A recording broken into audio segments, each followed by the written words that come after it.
എൻ്റെ സ്ഥലം ട്രിവാൻഡ്രം. അവിടുന്ന് ഞാൻ ഇവിടെ വന്ന് പഠിക്കുന്ന എന്തിനാന്ന് എല്ലാവരും ചോദിച്ചു. പക്ഷേ എനിക്ക് ഇവിടുത്തെ പേജൊക്കെ കണ്ടപ്പോൾ ഇവിടെ നല്ലൊരു കമ്മ്യൂണിറ്റി ഉണ്ടെന്ന് എനിക്ക് തോന്നി. ഞാൻ അത് കണ്ടിട്ടാണ് ഇങ്ങോട്ട് വന്നതും ഇവിടെ ചേർന്നതും. ഹാക്ക് അടിപൊളിയാണ്. മെന്റേഴ്സിനെ കുറിച്ച് എപ്പോഴും പറയാറുണ്ട്, ക്ലാസ്സിനെ കുറിച്ച് ഡിസ്കസ് ചെയ്യാറുണ്ട്.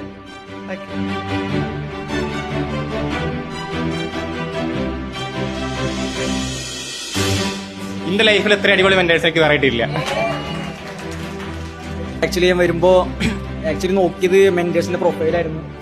അപ്പോൾ നോക്കിയപ്പോൾ എല്ലാവരും യങ്സ്റ്റേഴ്സ് ആണ്. പക്ഷെ വന്നപ്പോ വിചാരിച്ച പോലെ ഒന്നല്ല, വലിയൊരു സംഭവമാണ് ഇതിലൂടെ. എല്ലാവരും ഒരേ മൂഡ്. ഡിസൈൻ സ്കൂൾ എനിക്ക് ശരിക്കും ഹോമായിട്ടാണ് ഫീൽ ചെയ്യുന്നത്. കാരണം ഞാനിനി എങ്ങോട്ട് പോയാലും ഇനിയിപ്പോ എവിടൊക്കെ ചെന്നാലും എനിക്ക് കുറച്ച് ഇതുണ്ടായിരുന്നു വിഷന്. ഡിസൈൻ സ്കൂൾ വന്നിട്ട് എനിക്ക് കിട്ടേണ്ട സാധനം അത് എനിക്ക് അതുപോലെ കിട്ടിയിരിക്കും. പുറത്തൊക്കെ പോകുമ്പോൾ നമ്മുടെ അടുത്ത് ആൾക്കാർ ചോദിക്കും, മൈൻഡാണ് മാറ്റർ ഭയങ്കര അടിപൊളിയായി ചെയ്തിട്ടുണ്ടല്ലോ പിള്ളേർ എന്നുള്ളത്. എല്ലാവരും നോക്കിയെന്നുള്ളതാണ്. ലൈക്ക് നമ്മൾ മാത്രമല്ല, പുറത്തുള്ള ആൾക്കാരും കണ്ടിട്ടുണ്ട്, എല്ലാവരും അഡ്മയർ ചെയ്യുന്നുണ്ട്. അപ്പോൾ അങ്ങനത്തെ നല്ലൊരു പ്രോജക്റ്റ് തന്നതിന് താങ്ക് യു. അത് ഡിസൈൻ സ്കൂളിൻ്റെ ഒരു ബെഞ്ച് മാർക്ക് ലിസ്റ്റിൽ വെച്ചിട്ടുണ്ട്.